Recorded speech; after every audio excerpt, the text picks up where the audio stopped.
ইজাস সামাউন শাক্কাত, এই সূরাগুলি যেন পড়ে, তাহলে কিয়ামতের দৃশ্য তার চোখের সামনে প্রতিভাত হবে। কিয়ামতের দৃশ্যটা আসলে কেমন হবে সেই সূরাগুলি তেলাওয়াত করলে সে বুঝতে পারবে। যেমন আল্লাহ পাক বলছেন, ইজাস সামাউ ফাতারাত ওয়া ইযাল কাওয়াকিবু তাসারাত ওয়া ইযাল বিহারু ফুজ্জিরাত ওয়া ইযাল কুবুরু বুসিরাত। যখন আকাশসমূহ চূর্ণ বিচূর্ণ হয়ে যাবে আর তারকাসমূহ বিক্ষিপ্ত হয়ে পড়বে, সমুদ্র মহাসমুদ্রগুলি দীর্ণ বিদীর্ণ হয়ে যাবে, কবরগুলি সব উদ্গীরণ করে দেবে, তার মধ্যে যা আছে সে সবগুলি। আবার আল্লাহ পাক বলেন, ইযাশ শামসু কুবিরাত ওয়া ইযান নুজুমু কাদারাত ওয়া ইযাল জিবালু সুয়িরাত। সূর্য যখন ঢেকে যাবে, তারকাগুলি যখন বিপর্যস্ত হয়ে যাবে, আর পাহাড়গুলি যখন চালিয়ে দেওয়া হবে, এই দৃশ্য তোমরা দেখতে পাবে। فَإِذَا النُّجُومُ طُمِسَتْ وَإِذَا السَّمَاءُ فُرِجَتْ وَإِذَا الْجِبَالُ نُسِفَتْ। সেদিন অবস্থা এমন হবে, সমস্ত তারকাগুলি স্ফীত হয়ে যাবে আর আকাশসমূহ দীর্ণ বিদীর্ণ হয়ে যাবে, আর দেখতে পাবে পাহাড়গুলি সমস্ত পাহাড়গুলিকে উড়িয়ে দেওয়া হবে। আবার অবস্থা আরো কি হবে, فَإِذَا بَرِقَ الْبَصَرُ وَخَسَفَ الْقَمَرُ وَجُمِعَ الشَّمْسُ وَالْقَمَرُ। যখন চক্ষু বিস্ফারিত হয়ে যায় মানুষের, চাঁদ আর সূর্য নিষ্প্রভ হয়ে যাবে, সব একাকার হয়ে যাবে, চন্দ্র এবং সূর্য তার অস্তিত্বকে হারিয়ে ফেলবে। শুধু তাই নয়, ওয়াহুমিলাতিল আরদু ওয়াল জিবালু ফাদুক্কাতা দাক্কাতাও ওয়াহিদা। জমিন ও পাহাড়গুলির মধ্যে সংঘর্ষ লাগিয়ে দেওয়া হবে, আর এক ধাক্কায় জমিন এবং সমস্ত পাহাড়গুলি চূর্ণ বিচূর্ণ হয়ে যাবে। সুবহানাল্লাহ ওয়া বিহামদিহি। আল্লাহ রাব্বুল আলামিন বলছেন, এইভাবে করে কিয়ামতের দৃশ্য, বিভীষিকাময় দৃশ্য তোমরা দেখতে পাবে। আর সেদিনের রাজত্বটা কার হবে? আল মুলকু ইয়াউমাইযিনিল হাক্কু লির-রাহমান। সেদিনের রাজত্ব হবে কেবলমাত্র রহমানের। অর্থাৎ যেসব কৃত্রিম বাদশাহী দেখে তোমাদের চোখে ধাঁধা লেগে গিয়েছে, তোমাদেরকে দুনিয়ার বাদশাহী দেখে তোমরা ধোঁকায় পড়ে গিয়েছো, এসব বাদশাহী কিছুই টিকবে না সেদিন। সেদিন শুধু বাদশাহী থাকবে একমাত্র আল্লাহ পাকের। কার থাকবে বাদশাহী? জোরে বলেন কার? আল্লাহ রাব্বুল আলামিন যখন কিছুই থাকবে না, ঘোষণা করবেন, লিমানিল মুলকুল ইয়াউম লিল্লাহিল ওয়াহিদুল কাহ্হার। আজকে কার রাজত্ব? চারিদিক থেকে আওয়াজ আসতে থাকবে, পরাক্রমশালী আল্লাহ রাব্বুল আলামিনের রাজত্ব আর কারণ নয়। হাদিস শরীফে এসেছে, বুখারী মুসলিম শরীফের হাদিসে এসেছে, আল্লাহর নবী বলেন, আল্লাহ রাব্বুল আলামিন তখন তার এক হাতে আকাশ মণ্ডলীকে ধারণ করবেন, আর এক হাতে জমিনকে ধারণ করবেন। আকাশ মণ্ডলী এক হাতে, জমিন এক হাতে। এভাবে আল্লাহ রাব্বুল আলামিন বলবেন, আইনাল জাব্বারুন আইনাল মুতাকাব্বিরুন। কোথায় সেই স্বৈরাচারীরা? কোথায় সেই পূর্বীরিত অহংকারী স্বৈরাচার যারা আমার জমিনের উপরে, আমার মানুষের উপরে রাজত্ব চালিয়েছে? তারা আজকে কোথায়? কোথায় সেই অহংকারীরা? আল্লাহ পাক সেদিন যে বলবেন, সেদিন তো বলবেন, কিন্তু দুনিয়ার মাঝেও স্বৈরাচার যারা, অহংকারী যারা, তাদের শাস্তি পৃথিবীর বুকেও দেন, আর সেদিন তো দিবেনি। কত স্বৈরাচার আমরা দেখলাম, কত অহংকারী দেখলাম, যাদের তর্জনী হেরণে লক্ষ কোটি কোটি মানুষ উঠত আর বসত। তাদের জিল্লাতির সঙ্গে আল্লাহ রাব্বুল আলামিন কতজনকে বিদায় করে দিলেন। ফুলের মালা নিয়ে কুলাতে পারে নাই, পা থেকে শুরু করে গলা পর্যন্ত ফুলের মালা দিয়া ডুবাই দিল ভক্তরা। আবার আল্লাহ রাব্বুল আলামিন এমন শাস্তি দিলেন, ফুলের মালার পরিবর্তে জুতার মালা নিয়ে জেলের মধ্যে ঢুকাইয়া দিলেন। ঠিক কিনা? অহংকারী আর স্বৈরাচার যারা হয়, আল্লাহ পাক এভাবে তাদের দৃষ্টান্ত দেখিয়ে দেন। আমরা কত দেখলাম, 9 বছরের রাজা 10 বছরের সাজা। পৃথিবীর মুখে যারা অহংকার করে, যারা স্বৈরাচার হয়, আল্লাহর আইনকে যারা বৃদ্ধঙ্গুষ্টি প্রদর্শন করে, আল্লাহ পাক তাদের জমিনেও দেখান। এখানে চূড়ান্ত ফয়সালা আল্লাহ করেন না, আসল ফয়সালার জায়গা তো আছেই, তবে এখানে নমুনা দেখায় দেন। কিন্তু মুশকিল হচ্ছে, ইতিহাসের সবচাইতে বড় শিক্ষা হলো ইতিহাস থেকে মানুষেরা শিক্ষা গ্রহণ করে না। একজনে যে কাম করে বিপদে পড়ে, আর একজন এসে আবার সেই পথেই অগ্রসর হয়, নিশ্চিত মৃত্যুর পথে। আমার বন্ধুগণ, আল্লাহ পাক বলছেন সেই দিন আমার রাজত্ব হবে, আর কারো রাজত্ব হবে না। وَكَانَ يَوْمًا عَلَى الْكَافِرِينَ عَسِيرًا। আর ওই দিনটা, ওই কিয়ামতের দিন হবে কাফেরদের জন্য সবচাইতে কঠিন। সবচাইতে কঠিন হবে কাদের জন্য? কাফেরদের জন্য। কাফের কারা? কাফের হচ্ছে তারা যারা নাকি আল্লাহর আইনকে অস্বীকার করেছে, আল্লাহকে অস্বীকার করেছে, আল্লাহর আইনকে অস্বীকার করেছে। ওরা কি? কাফের। কুফর শব্দের অর্থ হচ্ছে গোপন করা। এই জন্য অন্ধকার রাতকে আরবিতে কাফের বলা হয়েছে, অর্থাৎ যা সব জিনিসকে অন্ধকার দিয়ে ঢেকে দেয়। তো কুফর হচ্ছে সেই জিনিস যা মহাসত্যকে ঢেকে দেয়, সত্যকে মহাসত্যকে ঢেকে দেয় যে জিনিস, সেটাকে কুফর বলা। আর এই কাফের অন্ধকারে ঘুরে মরে, সে কোন আলোর খোঁজ পায় না। আল্লাহ রাব্বুল আলামিন বলেন, কাফেরদের কথা এখন শোনাচ্ছেন আল্লাহ পাক, ওয়াল্লাযীনা কাফারু আউলিয়াউহুমুত তাগুত ইউখরিজুনাহুম মিনান নূরি ইলাজ যুলুমাত। যারা কাফের, যারা কুফরি অবলম্বন করেছে, তাদের সাহায্যকারী আর পৃষ্ঠপোষক হচ্ছে তাগুত। তাগুত বলা হয় সেই শক্তিকে যে শক্তি শুধু নিজেই আল্লাহর আইন অমান্য করে বসে থাকে না, বরং অন্যদেরকে আল্লাহর আইন অমান্য করতে বাধ্য করে। ওদেরকে আরবিতে কি বলা হয়? তাগুত বলা হয়। আর এই তাগুতের শক্তি, এই তাগুত হয় তার সাহায্যকারী, যা তাকে আলো থেকে টেনে অন্ধকারের ভেতরে নিয়ে যায়। আর কাফের হচ্ছে আল্লাহ পাকের ভাষায়, অর্থাৎ কোরআনের ভাষায়, কাফের হচ্ছে সবচাইতে নিকৃষ্ট প্রাণী, সবচাইতে নিকৃষ্ট জীব। মহাসত্যকে যারা অস্বীকার করেছে, যারা আল্লাহকে মানে না, যারা আল্লাহর কোরআনকে মানে না, যারা ইসলামকে স্বীকার করে না, তারা সবচাইতে নিকৃষ্ট প্রাণী। আল্লাহ রাব্বুল আলামিন বলেন, ইন্না শাররাদ দাওয়াবি ইনদাল্লাহিল্লাযীনা কাফারু ফাহুম লা ইউমিনুন। নিশ্চয়ই আল্লাহর জমিনে সব বিচরণশীল জীব যত আছে, আল্লাহ বলছেন আমার জমিনে বিচরণশীল জীব যত আছে, তার মধ্যে সবচাইতে নিকৃষ্ট প্রাণী হলো যারা ঈমান আনে নাই, যারা বিশ্বাস করে আমি আল্লাহকে, যারা পরকালকে বিশ্বাস করে নাই, যারা কোরআনকে বিশ্বাস করে নাই, যারা ইসলামকে বিশ্বাস করে নাই, পৃথিবীর মধ্যে তারা সবচাইতে নিকৃষ্টতম প্রাণী।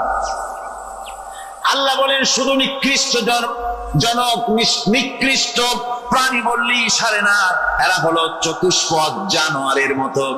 কে বলতেছেন? আমি বলছি না, কিন্তু আল্লাহ পাক বলতেছেন চতুষ্পদ জানোয়ারের মতো কাফেরেরা।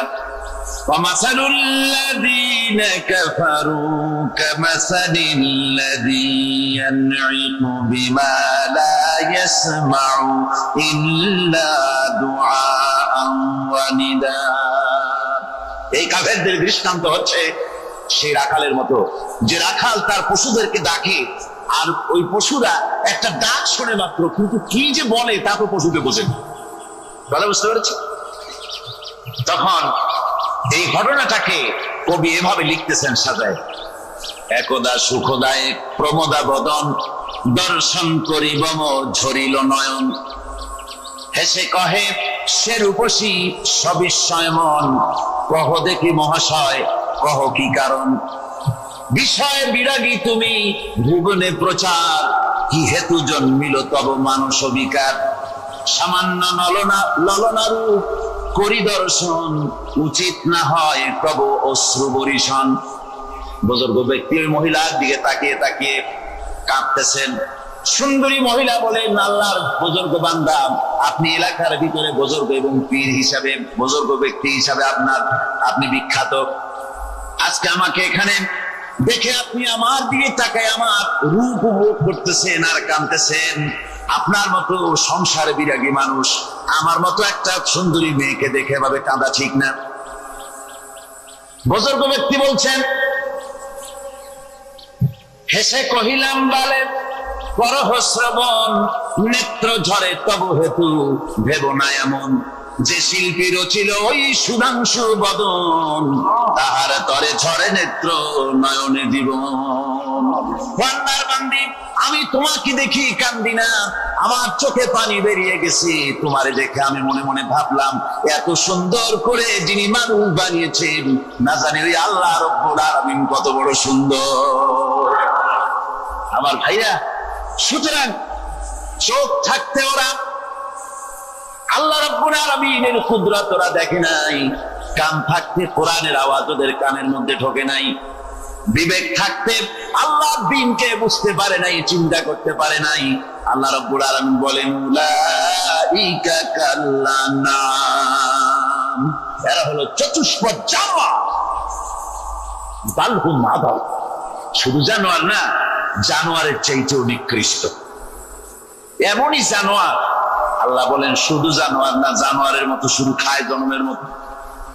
والذين كفروا يتمتعون ويأكلون كما تأكل الأنعام।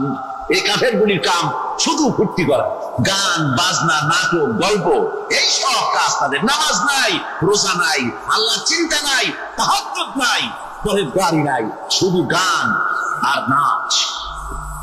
দেখেন না ফুর্তি। এই যে 1 জানুয়ারি রাত 12টার সময় আমার ঘুম ভেঙে গেল, এই যেখানে আমি ছিলাম, বিকট আওয়াজ। আমি মনে করলাম পাশের বাড়ি বুঝি ডাকাত করছে। পরে বাড়িওয়ালা আমাকে বললেন যে ডাকাত না, বোধহয় এই নিউ ইয়ার সেলিব্রেট হচ্ছে, নতুন বৎসর উদযাপন হচ্ছে, বোমা দিয়ে শহরবাসীর আরামের ঘুম হারাম করে এগুলি করা হচ্ছে। এ তো গেল 1 জানুয়ারি। আর যখন আমাদের নিজেরটা যখন আসে, অর্থাৎ 1 বৈশাখ, তখন দেখছেন অবস্থা 1 বৈশাখে। এবছর আমাদের দেশে 1 বৈশাখে ঢাকায় যে দৃশ্য আমি টিভির মধ্যে দেখলাম, তাতে আমার মনে হয়নি যে 12 কোটি মুসলমানের দেশে রাজধানীতে এই দৃশ্য হচ্ছে। আমার মনে হচ্ছে এটা বুঝি কলকাতা অথবা অন্য কোন শহর হবে। আমি দেখলাম সমস্ত যুবক যুবতী, নারী পুরুষ, বিভিন্ন বয়সের লোক সব একসঙ্গে রাস্তায় নেমেছে, নাচতেছে। তার মধ্যে বুদ্ধিজীবী আছে, শিক্ষিত লোক আছে, সমানে নাচতেছে। আর তাদের মুখোশ পরা, বানরের মুখোশ, কুকুরের মুখোশ, শূকরের মুখোশ, ঘোড়ার মুখোশ, পাতিশিয়ালের মুখোশ, এই মুখোশ পরে এভাবে নাচতেছে। আমি চিন্তা করলাম, নববর্ষের সাথে কুত্তার মুখোশের সম্পর্ক কি? নববর্ষের সাথে পাতি শ্রীগালের মুখোশের সম্পর্ক কি? তাহলে ওরা কি বলতে চায় যে আগামী বছরটা আমরা কুত্তার ভূমিকায় অ্যাক্টিং করব, অথবা শ্রীগালের মতো ধূর্তামি করব জাতির সাথে? তারপরে কি করলো? সকাল বেলায় যুবক যুবতী 1 বৈশাখ সূর্য উদয়ের আগে রমনা লেকের পাড়ে গিয়ে সব দাঁড়িয়েছে বাসন্তী রঙের শাড়ি পরে। তারপরে সেখানে দাঁড়িয়ে সূর্য উদয়ের পরে তাকিয়ে সকাল বেলায় ভাবে করজোর করে বলছে, এসো হে নববৈশাখ স্বাগতম হে। নববৈশাখ অলক্ষে বোধহয় এটা শুনে বলতেছে, বাবাজিরা আমারে ডাকতেছো, অপেক্ষা করো, আমি আসতেছি। আমারে ডাকতেছো, আমি আসতেছি, কোমরে গামছা বেঁধে আসতেছি, 225 মাইল স্পিডে আসতেছি, 30 ফুট উঁচু জলোচ্ছ্বাস নিয়ে আসতেছি, নববৈশাখের মজা। আমার ভাইরা, মুসলমান নববর্ষ উদযাপনের সাথে মুসলমানের কিসের সম্পর্ক? মুসলমান যদি এই দিন উদযাপনই করে তাহলে তাকে করতে হবে ফজরের নামাজ পড়বে। মুসলমান নববর্ষ উদযাপন করবে, ফজরের নামাজ পড়বে, তারপরে কোরআন শরীফ তেলাওয়াত করবে, দরুদ শরীফ পড়বে, আল্লাহর দরবারে হাত তুলে বলবে, রব্বুনা রাব্বিন, একটি বছর পার করে দিলাম, নাফরমানি ছাড়া কিছুই তো করি নাই, বিগত বছরে যা করেছি মাফ করে দাও, আগামী বছরটা গোটা জাতি আর দেশের জন্য কল্যাণকর মঙ্গলময় করে দাও। এটাই তো বলা উচিত ছিল নাকি? বলে তা না করে, তা না বলে, বৈশাখের পরিচালককে না দেখে সরাসরি বৈশাখকে আহ্বান করা হয়েছে। আর বৈশাখ আহ্বান করার মজা জনমের মতো দেখাই দিয়েছে।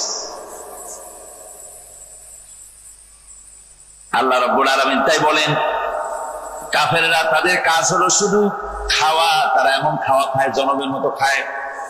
ইয়াকুলুনা কামা তাকুলুল আনাম, জানোয়ারে যেমন খায় ওই রকম খায়। তার মানে খায়, একটু বিসমিল্লাহ কয় না, খায় যখন ছেড়ে দেয় তখন আলহামদুলিল্লাহ বলে না, বাহাজ্জা খায়, আবার বাহাজ্জা খায়, ডাব একটা কাটলো, বিসমিল্লাহ নাই, খাইলো, 2-4 ঝোঁক খাইয়া পুরা ডাবটা ফেলাই দিল। ডাবটা কি তোমার বাজান তৈরি করছিল নাকি? একটু বিসমিল্লাহ বললা না, একটু শুকরিয়া আদায় করলাম। আমি গত এই ডিসেম্বর গেল, ডিসেম্বরের 16 তারিখে আমেরিকা থেকে এসছি। ওখানে দেখলাম তারা প্রতি নভেম্বর মাসে শেষ বৃহস্পতিবার থ্যাঙ্কস গিভিং ডে অবজার্ভ করে। তা আমি জিজ্ঞেস করলাম, থ্যাঙ্কস গিভিং ডে জিনিসটা কি? ওরা বললো, এটা হচ্ছে এই যে গড আমাদেরকে সারা বছর ভালো খাওয়াইছে, আমাদেরকে ভালোভাবে পড়াইছেন, সুন্দর রেখেছেন, এই জন্য আমরা গডকে থ্যাঙ্কস দেই নভেম্বরের এই শেষ দিনটিতে। সারা বছরে ভালো খাইছি, ভালো থাকছি, এই জন্য গভর্নমেন্টকে মানে গডকে থ্যাঙ্কস দিলাম। আমি আমার আলোচনায় সেখানে বললাম যে দেখেন, রাশিয়ার সাথে আমেরিকার পার্থক্য তো এখানে, ওরা গডকে অস্বীকারই করেছে, গডই মানে না। আর এরা গডের নামাজ রোজা বা ইবাদত কিছু করুক আর না করুক, গডের অন্তর থেকে ধন্যবাদ দেয়। ওরা ওদের ডলারে লিখেছে, ইন গড উই ট্রাস্ট, প্রত্যেকটা ডলারে লেখা আমরা গডে বিশ্বাস করি। তো শুকর আদায় করলে তো আল্লাহ বাড়িয়ে দিবেন। আল্লাহ রাব্বুল আলামিনের সুন্নাত হলো, শুকর যদি কেউ আদায় করে আল্লাহ বাড়িয়ে দেন। লা ইন শাকারতুম লা আযীদান্নাকুম ওয়া লা ইন কাফারতুম ইন্না আযাবী লাশাদীদ। আমার নিয়ামতের শুকর যদি আদায় করো আমি বাড়ায় দেব, আর যদি নিয়ামতের শুকর আদায় না করো তাহলে মস্ত বড় শাস্তি তোমাদের জন্য রেখেছি। তো আমেরিকা শুকর আদায় করে নিজেরা খাইয়া, কিন্তু ওদের জমিন হলো বিশাল জমি। আমি কয়েকবার গিয়েছি এবং বহু স্টেট সফর করেছি। ওদের জমিন এত ফার্টাইল, জমিনে যদি রীতিমতো তারা ফসল ফলাতো, এই ফসল সারা দুনিয়ার দরিদ্র ভূমুক্ষ জনতাকে খাওয়াইয়া বাঁচাইতে পারত, কিন্তু ওরা তা করে না। ওরা করে কি? ওরা মুনাফার হার, বাজার দর ঠিক রাখার জন্য নির্দিষ্ট পরিমাণ জমিনের ফসল ফলায়, কিন্তু জমিন এতই উর্বর, ওদের মেজারমেন্ট করা, মাপ করা, হিসাব করা ফসল হয় না, ফসল হয় বেশি। তখন বাড়তি ফসলকে তারা প্রতি বছর লক্ষ লক্ষ টন আলু আর গমকে তারা সমুদ্রে নিক্ষেপ করে। তাদের আলু এবং গম সেই সময় তারা নিক্ষেপ করে সমুদ্রে যখন ইথিওপিয়া, সুদানে মানুষ না খেয়ে মরছে। পৃথিবীর বিভিন্ন দেশে মানুষ ক্ষুধার যন্ত্রণায় যখন চিৎকার করছে, আর তাদের এই চিৎকারে আকাশ বাতাস ভারী হয়ে যাচ্ছে, তখন ওরা এই কামটি করছে। তাই আমি প্রথম দিন বলেছিলাম যে রাশিয়া যেমন খান খান হয়েছে, অস্তিত্ব বিলুপ্ত হয়েছে আল্লাহর সাথে নাফরমানি করার কারণে। আপনারা বলতে পারেন কমিউনিজম কি একটা সহজ ব্যাপার? একটা বিরাট শক্তি। পৃথিবীর বুকে কত দেশ তারা ডমিনেট করতেছিল, কোন যুদ্ধ নাই, কোন রক্তপাত নাই, বিনা ধাক্কায়, বিনা বাতাসে, বিনা ঝড়ে বিশাল মহিরুহু চিৎপটাং। এটা হলো কেন? কেন হলো রাশিয়ার এই দশা?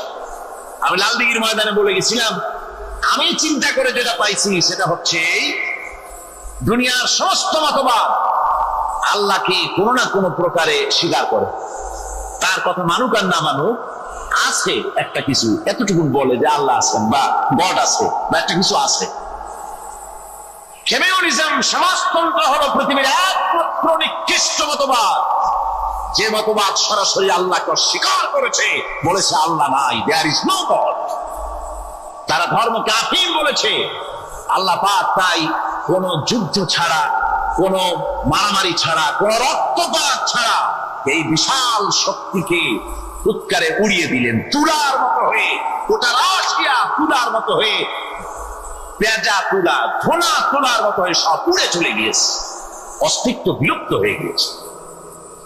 কিন্তু আমাদের দেশের খুচরা কমিউনিস্টরা এখনো স্বপ্ন দেখে। ওই যে কালকে বলেছি, তারা বলে কলমের খোসা এটা এখনো নষ্ট করা যাবে না, এটা এখনো চালু করা হবে। এখনো চীনে আছে, এখনো কিউবায় আছে। ওই কিউবা থেকে চীন থেকে ফিদেল কাস্ট্রোর একটু আওয়াজ শোনে, চীন থেকে মিস্টার ব্যাং নাকি জানি না, ব্যাং এর আওয়াজ শোনে, আর তাই মনে করে এ বুঝি সমাজতন্ত্রের বিজয়ের গান। না, চীন থেকে আর কিউবা থেকে যে আওয়াজ আজকে উঠতেছে, এই আওয়াজ সমাজতন্ত্রের বিজয়ের আওয়াজ নয়, এটা হলো সমাজতন্ত্রের মরণ যন্ত্রণার গোঙানির আওয়াজ। কাজী এরা দুনিয়ার বুকে শুধু আনন্দ এবং ফুর্তি করে, আল্লাহকে চিনতে তারা ব্যর্থ হয়েছে। আল্লাহ রাব্বুল আলামিন বলেন, অবিশ্বাসীদের কৃতকর্ম, তাদের কাজগুলি, তাদের কর্মফল সব নিষ্ফল হয়ে যাবে। ওয়াল্লাযীনা কাফারু আ'মালুহুম কাসারাবিন বিকিআতিন ইয়াহসাবুহুল যামআনু মা। আল্লাহ পাক বলেন, কাফের যারা, অবিশ্বাসী যারা, যারা আমাকে অস্বীকার করেছে, অবিশ্বাস করেছে, তাদের আমলগুলি হলো মরুভূমির মধ্যে মরীচিকার মতো। মরুভূমির মরীচিকা, মানুষ যখন মরুভূমির ভিতর দিয়ে যায়, পানির পিপাসা লাগে, দূরে দেখে পানি চিকচিক করতেছে, আর ওই মরীচিকা যেটাকে সে পানি মনে করেছিল, হাত্তা ইযা জাআহু লাম ইয়াজিদহু শাইআ, যেটাকে সে পানি মনে করে ছুটতেছিল, যখন কাছে গেল আল্লাহ পাক বলেন কিছুই সেখানে পায় না, শুধু মরীচিকা, বালু আর বালু। এরকম করে যারা আমার দিনকে অস্বীকার করেছে, আমাকে অস্বীকার করেছে, তারা যত ভালো কাজ করুক আর যাই করুক না কেন, তাদের কৃত কর্মগুলি এভাবে সব নিষ্ফল। এ হলো এক কথা। 2 নম্বরের কথা হলো, ওরা মনে করেছিল সমাজতন্ত্র শান্তি দেবে, কমিউনিজম শান্তি দেবে, সোশ্যালিজম শান্তি দেবে, ক্যাপিটালিজম শান্তি দেবে। এই শান্তির চিন্তা করে অগণিত মানুষকে হত্যা করে সমাজতন্ত্রের রাজত্ব যখন কায়েম করলো, 70 বছরও চলে গেল, তারপরে তারা দেখলো হাত্তা ইযা জাআহু লাম ইয়াজিদহু শাইআ, কিচ্ছুই পেল না। তারা ক্ষুধার যন্ত্রণায় মরলো, কাপড় নাই, খাবার নাই। তারা ওই রাশিয়া থেকে, চেকোস্লোভাকিয়া থেকে, যুগোস্লাভিয়া দিয়া, রোমানিয়া থেকে, হাঙ্গেরি এবং পোল্যান্ড আর মঙ্গোলিয়া থেকে সেখানে সমাজতন্ত্র তাড়াতে আমরা যাই নাই। আমরা সেখানে সমাজতন্ত্রের বিরুদ্ধে তাফসীর করি নাই, ব্যাখ্যা করি নাই, বক্তব্য রাখি নাই। ওই সব দেশ থেকে সমাজতন্ত্র তাড়াইছে কে? কারা তাড়িয়েছে? না না, ওরা নিজেরাই, সেই দেশের জনগণই এটাকে উৎখাত করেছে তাদের জমিন থেকে।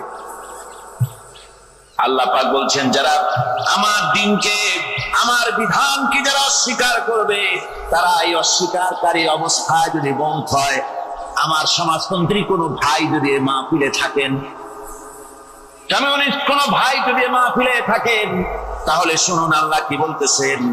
আল্লাহ দিনকে, আল্লাহ কোরআন পূর্ণাঙ্গ জীবন বিধান, অর্থনীতি আছে, সমাজনীতি আছে, রাজনীতি আছে, কথা যারা বিশ্বাস করে না, কোরআনকে শুধুমাত্র নামাজ, রোজা, হজ, যাকাত আর বেহেশত দোজখ যারা মনে করে, জীবন ব্যবস্থা মনে করে না, এই অবস্থায় যদি মারা যায়, আল্লাহ রাব্বুল আলামিন বলেন ইন্নাল্লাযীনা কাফারু ওয়া মাতু ওয়া হুম কুফফারুন উলাইকা আলাইহিম লানাতুল্লাহি ওয়াল মালাইকাতি ওয়ান নাসি আজমাইন। আল্লাহ রাব্বুল আলামিন বলেন, আমাকে অস্বীকার করার অবস্থায়, আমার দ্বীনকে, বিধানকে অস্বীকার করার অবস্থায় যদি মউত হয়ে যায়, তাহলে আল্লাহ, ফেরেশতা এবং তাম পৃথিবীবাসীর অভিসম্পদ তার উপরে হতে থাকে, লানত হতে থাকে। খালিদিনা ফিহা লা ইউখাফফাফু আনহুমুল আযাবু ওয়া লা হুম ইউনজারুন। এই অভিসম্পদ অবস্থায় তারা সব সময় লিপ্ত থাকবে, না তাদের আযাবকে কমায় দেওয়া হবে আর না তাদের কোন রকম অবকাশ দেওয়া হবে। মিল্কি ওয়ে, যেটা অন্ধকার রাত্রে, তারকা সজ্জিত রাতে উত্তর দক্ষিণ দিকে টানা একটা পথের মতো দেখা যায়, এটা হচ্ছে গ্যালাক্সি, এটাকে বলা হয় মিল্কি ওয়ে। এটা হচ্ছে ছায়াপথ, অসংখ্য তারকার মধ্যে রয়েছে। কত বড় বড় তারকা, অনেক দূরে, তাই আমরা দেখি বিন্দু বিন্দু। আসলে কি বিন্দু না, কত বড় জানেন? বিজ্ঞানীরা বলেছেন দৈত্যের মতো বিরাট বিরাট তারকা আছে, যে সূর্য পৃথিবীর চাইতে 13 লক্ষ গুণ বড়। এরকমের সূর্যের অন্তত 3 কোটি সূর্য খাইয়া হজম করতে পারে, এরকম অসংখ্য তারকা মিল্কি ওয়ের ভিতরে আল্লাহ সৃষ্টি করেছেন। সুবহানাল্লাহ বিহামদিহি, সুবহান। আর মানুষ লাফায়, 4 আঙ্গুল মানুষ খালি লাফ দেয়, মোষ কতগুলো রাখিয়া আনন্দে লাফা। কি শক্তি তোমার! মহাশূন্যের তুলনায় এই পৃথিবীর অবস্থান কি জানেন? এই জন্য যত বেশি পড়াশোনা করবেন মাথা নত হয়ে যাবে। কমিউনিস্ট হয় ছাগলেরা, বুদ্ধিমান কোনোদিন কমিউনিস্ট হয় না। কারা কমিউনিস্ট হয়? ছাগলগুলি, যাদের আকল নাই, যাদের জ্ঞান নাই, বুদ্ধি নাই, ওরাই কমিউনিস্ট হয়।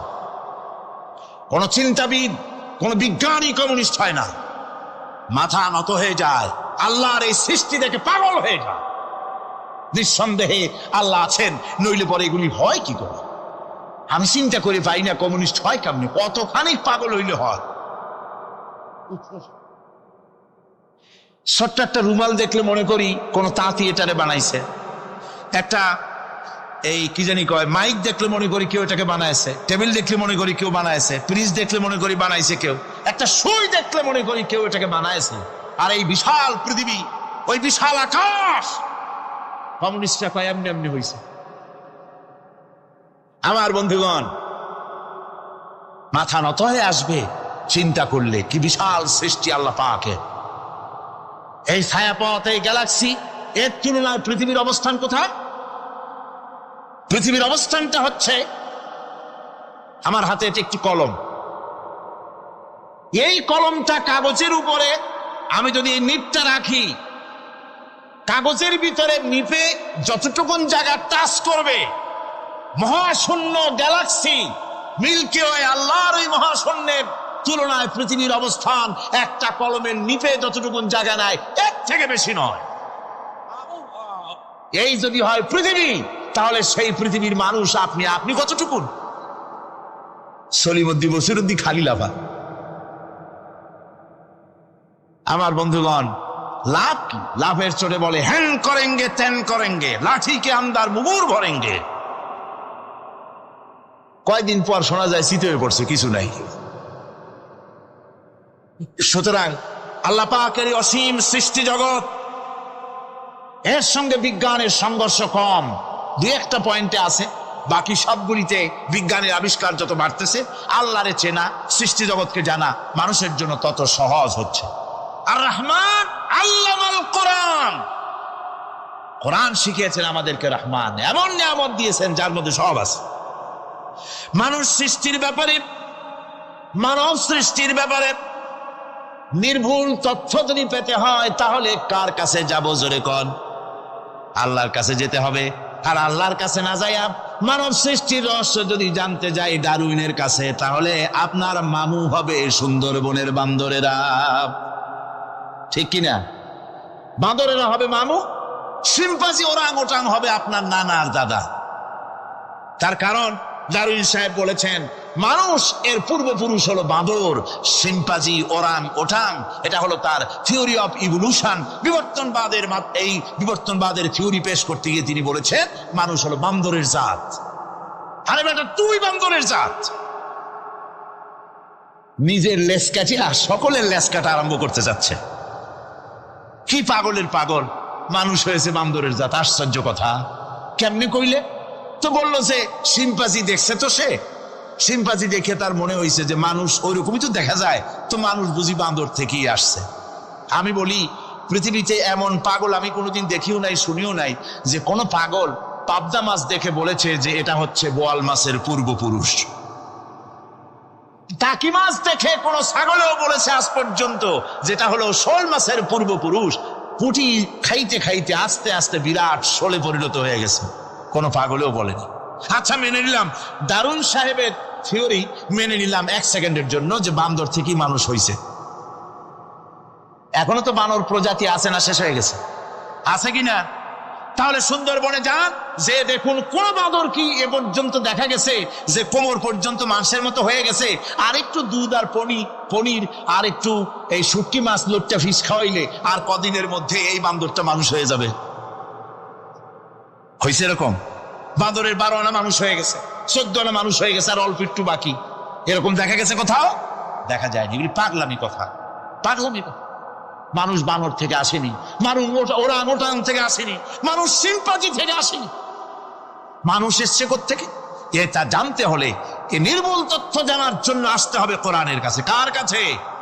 আল্লাহ রাব্বুল আলামিন তার হাবিবের মুখ থেকে মানব সৃষ্টি রহস্য তিনি উদ্ঘাটন করে দিয়েছেন। তিনি বলেছেন, দুনিয়াবাসীকে শুনিয়েছেন, ফালয়ানজুরিল ইনসানু মিম্মা খুলিক خلق من ماء دافق يخرج من بين الصلب والترائب। আল্লাহ পাক বলেন মানুষ কি তার সৃষ্টি রহস্য দেখে না? কেমনে তাকে আমি সৃষ্টি করেছি? মায়ের বক্ষ পিঞ্জর থেকে, বাপের পৃষ্ঠ থেকে সবেগে নির্গত এক ফোঁটা নাপাক পানি দিয়ে আমি আল্লাহ মানুষকে সৃষ্টি করেছি। বান্দর থেকে নয়, ওরাংওটাং থেকে নয়, শিম্পাজি থেকে নয়, মানুষের অরিজিন মানুষ। আদম থেকে তোমরা জন্মগ্রহণ করেছো, আদম এসেছে মাটি থেকে, তোমরা এসেছো আদম থেকে। সুবহানাল্লাহ ওয়া বিহামদি। এটাই হলো মানব সৃষ্টি রহস্যের কথা আল্লাহ পাক বলে দিয়েছেন। অন্যত্র আল্লাহ বলেন, ইন্না খালাকনাকুম মিন তুরাবিন সুম্মা মিন নুতফাতিন সুম্মা মিন আলাকাতিন সুম্মা মিন মুদগাহ। নিষ্প্রাণ মাটি থেকে তোমার উৎপত্তি হয়েছে, আর এই নিষ্প্রাণ মাটি দিয়ে তোমাকে তৈরি করা হয়েছে। এগুলি মাতৃগর্ভের ভিতরে গিয়া নাপাক পানি ফোঁটা জমাট রক্ত হয়েছে, গোশত হয়েছে, তারপরে মানুষের আকৃতি দিয়েছি, আর এরপরে বাচ্চার আকারে মায়ের পেট থেকে আমি আল্লাহ মানুষ করে তোমাকে বের করেছি। সুতরাং মানব সৃষ্টি রহস্যের কথা বিজ্ঞানের সাথে যেটা সাংঘর্ষিক হবে কোরআনের সাথে, আমরা সেটা মানতে পারি না। আমাদেরকে মানতে হবে মূল জ্ঞানের কিতাবটা। মূল জ্ঞানের কিতাব কোনটা? জোরে কম তো কোনটা? কোরআন। এখানে সব কথা আল্লামাল কোরআন। কোরআন শিখিয়ে মানুষকে আল্লাহ পাক সবচাইতে বড় দয়া করেছেন, এর থেকে বড় দয়ার হয় না। কোরআন শিখিয়েছেন আমাদের, যার মধ্যে সমস্ত তথ্যের কথা আল্লাহ পাক বলেছেন। The universe and doctor Einstein বইয়ের ভিতরে লেখা হয়েছে যে একদিন এমন হবে যখন ধীরে ধীরে সূর্য তার আলো হারিয়ে ফেলবে, চন্দ্র নিষ্প্রভ হয়ে যাবে, আর পৃথিবী আস্তে আস্তে তার গতি হারিয়ে ফেলবে।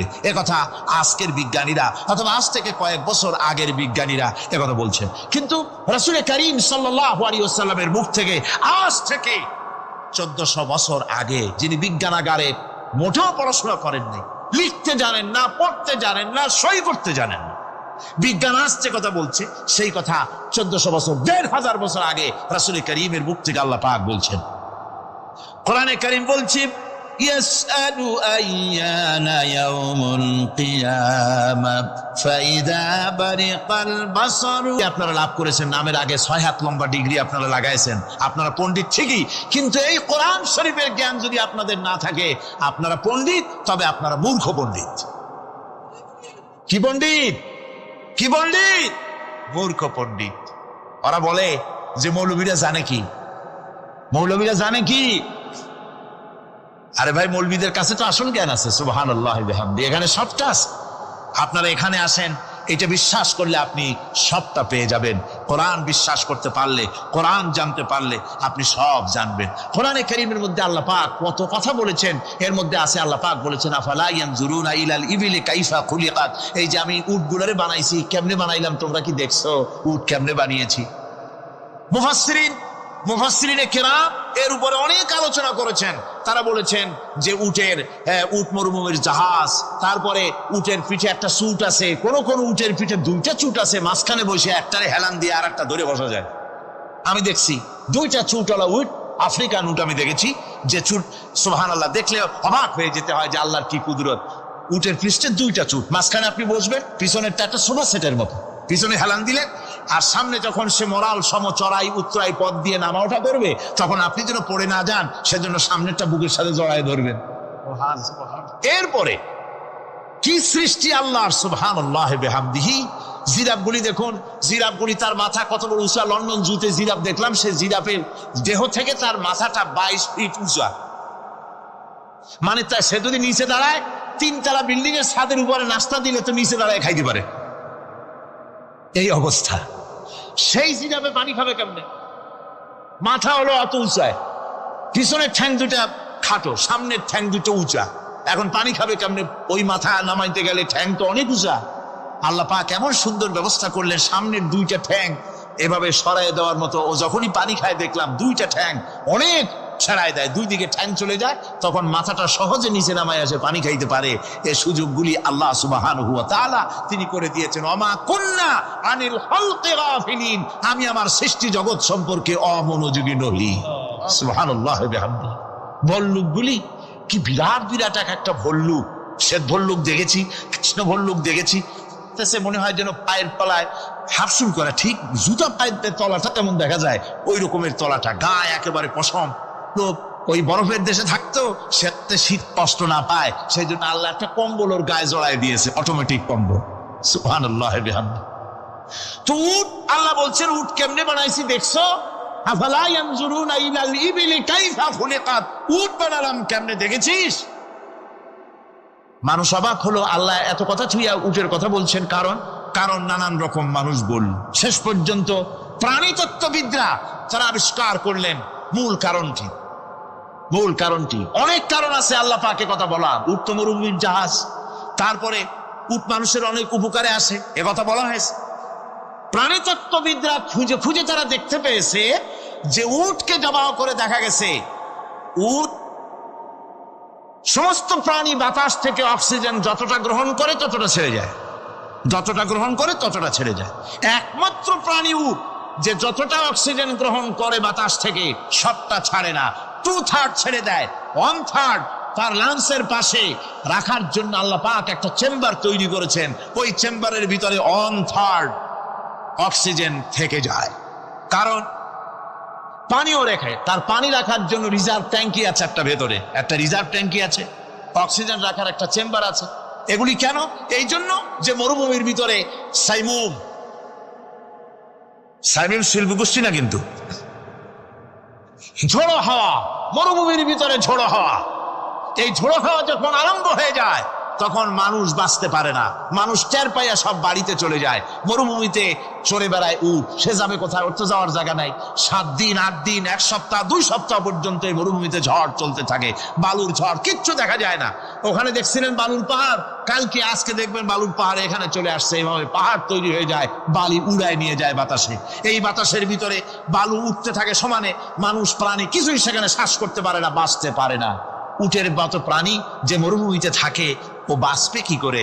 আল্লাহ সুবহানাহু ওয়া তাআলা ওর ওর লাংসের পাশে অক্সিজেন রাখার চেম্বার করে পানির ট্যাঙ্কি তৈরি করে দিয়ে রেখে এমন কায়দা করেছেন, ও যখনই টের পায় যে ঝড় শুরু হবে, সাথে সাথে ঠ্যাং দিয়া মুখ দিয়া গর্ত করে বালুর ভিতরে মাথা ঢুকাইয়া 1 সপ্তাহ 2 সপ্তাহ থাকতে পারবে মাটির তলে, অক্সিজেনের অভাব হবে না।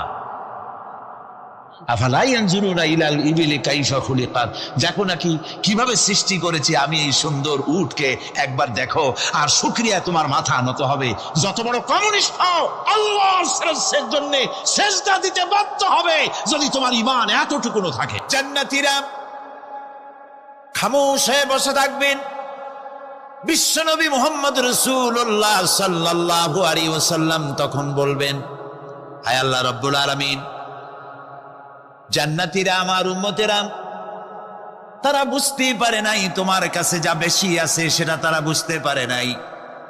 হায় আল্লাহ তাআলা, জান্নাতীরা সব নেয়ামত পেয়েছে ঠিক, কিন্তু যার জন্য আরামের ঘুমকে হারাম করে গভীর রাত্রে জেগে জেগে তাহাজ্জুদের নামাজ আদায় করে চোখের পানি ফেললো, যার জন্য জিহাদ করলো, যার আইন কায়েমের জন্য শহীদ হলো, যার জন্য মান ইজ্জত শেষ করলো, হিজরত করলো, কষ্ট করলো, রক্ত দিল, জীবন দিল, সেই আল্লাহকে তারা এখনো দেখতে পারে নাই।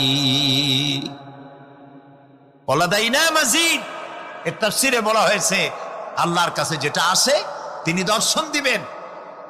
নবী করিম সাল্লাল্লাহু আলাইহি ওয়াসাল্লাম এই কথা যখন বলবেন যে আল্লাহকে আমাদের, এই আমার জান্নাতীদের আল্লাহকে এখনো দেখা হয় নাই, যে আল্লাহর জন্য সব করলো তারে এখনো দেখা হলো না, আল্লাহ তাআলা তখন আপন কুদরতে তার সামনের সব পর্দাকে সরিয়ে দিবেন। সুবহানাল্লাহ।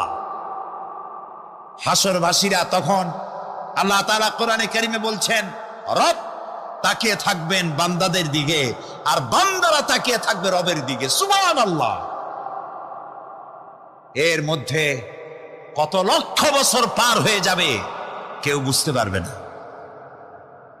দুঃখের রাত পোহাতে খুব কষ্ট হয়, আর সুখের রাত কোন ফাঁকে আজান হয়ে যায় টের পায় না, ঠিক না?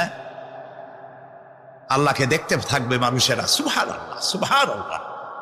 আল্লাহকে বলি, আয় আল্লাহ তাআলা, জান্নাতের যে অনুষ্ঠানে তুমি তোমার দর্শন মুবারক দিয়ে জান্নাতীদেরকে তুমি ধন্য করবে, সেই মজলিসের কোন এক কোনায় কানায় আমাদের মতো গুনাহগারদের একটু জায়গা করে দিও আল্লাহ তাআলা।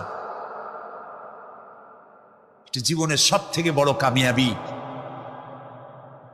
সুতরাং আল্লাহ রাব্বুল আলামিন, তাকে দেখা যাবে না, কিন্তু তার সৃষ্টি জগৎ থেকে তাকে চেনা যায়।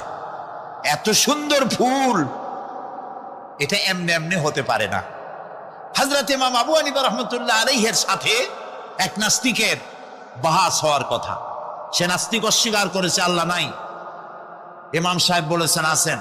আচ্ছা ঠিক আছে, তর্ক হবে, বিতর্ক অনুষ্ঠান হবে। ইমাম সাহেব তার আসার সময় চাইতে প্রায় 1-2 ঘন্টা ডিলে হয়ে গেল। নাস্তিক উপস্থিত জনগণকে বলল, যে লোক তার ওয়াদা রক্ষা করতে পারে না তার সাথে আবার বহস কিসের? এ কথা বলতে বলতেই ইমামে আজম আবু হানিফা রাহমাতুল্লাহ আলাইহি মঞ্চে উঠে এসেছেন। নাস্তিক বলল, আপনার সাথে আমার তর্ক করার উৎসাহ হারিয়ে ফেলেছি। কেন? আপনি যে এতটা সময় ওয়াদা খেলাপ করলেন, 2 ঘন্টা হয়ে গেল, মূল অনুষ্ঠানের শুরুতে আপনি আসলেন না। তিনি বললেন যে তুমি নিরুৎসাহিত হবে তো আমার কাছে দেরি হলো কেন? তারপরে না বলবা। আচ্ছা ঠিক আছে, আপনি বলেন কেন দেরি হলো? তিনি বললেন, আমি এই জায়গায় আসতে গিয়ে সামনে একটা নদী বাঁধল, এখন আমি আসবো কেমনে? মহাচিন্তায় পড়ে গেলাম, কিভাবে যাব? পারাপারের কোনো ব্যবস্থা নাই। হঠাৎ দেখলাম পাশে একটা গাছ, আগে দেখিনি, দেখি যে একটা বড় গাছ। গাছটা কেমনে কেমনে কাইতে হয়ে পড়ে গেল, কেমনে কেমনে তাড়াতাড়ি করে কতগুলি তক্তা হয়ে গেল। ফটাফট তক্তাগুলি লাগিয়ে একটা নৌকা হয়ে গেল, লাফ দিয়ে পড়লো নদীতে। আমি চট করে উঠলাম সেই নৌকায় আর পাড়ি দিয়ে আসলাম। ওই তক্তাগুলি ফাটতে চিটতে আর লোহাগুলি লাগবে তড়িৎ গতিতে তাড়াতাড়ি হইতে যতটুকু সময় লাগছে আমার আসতে ওই জন্য দেরি হয়েছে। সুবহানাল্লাহ পরে কর। এখন নাস্তিক কয় যে আপনার সাথে আমি তর্ক মোটেই করবো না। কেন? কয় যে আপনার মাথার স্ক্রু ঠিক আছে কিনা। কয় কি জন্য? কয় আপন ইচ্ছায় একটা গাছ ফট করে এরকম হয়ে গেল, কোনো করাত ছাড়া মিস্ত্রি ছাড়া গাছগুলি চিরে ভেরিয়া তক্তা হয়ে গেল। আর কোন রকমের মিস্ত্রি ছাড়াই জোড়াতালি রেখে নৌকা হয়ে গেল, আর মাঝি ছাড়া পালায় গেলেন, আপনার মস্তিষ্কের স্ক্রুগুলি ঢিলা, আপনার সাথে আমি তর্ক করব। তিনি বললেন, নাস্তিক শোনো, বিনা মিস্ত্রিতে একটা গাছ চিরে ভেড়ে তক্তা হইতে পারে না, তোমার দলিল। বিনা মিস্ত্রিতে কতগুলি তক্তা একত্রিত একটা নৌকা হইতে পারে না, তাহলে বিশাল আকাশ বিনা মিস্ত্রিতে কেমনে তৈরি হইল? তোমার এই পা থেকে শুরু করে মাথা পর্যন্ত এই সুন্দর দেহ কেউ সৃষ্টি করে নাই, এমনি এমনি কলা গাছের মধ্যে হয়েছে তুমি। নাস্তিকের চোখ খুলে গেল। বলেন কি? আমি তো এইভাবে চিন্তা করি নাই, আমি মুসলমান হয়ে গেলাম। লা ইলাহা ইল্লাল্লাহু মুহাম্মাদুর রাসূলুল্লাহ।